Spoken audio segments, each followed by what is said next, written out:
Rangahau means to me about worldviews and how our worldviews blend. My world crosses so many paths with so many people. So my job takes me to many worldviews that really add to mine. And I'm blessed, actually, really blessed that I have that opportunity. Rangahau is always developing. So again, it's about my worldview.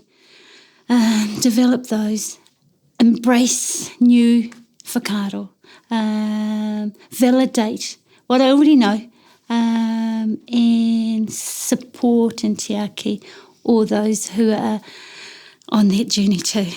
Rangahau, yeah, it's an amazing word, actually.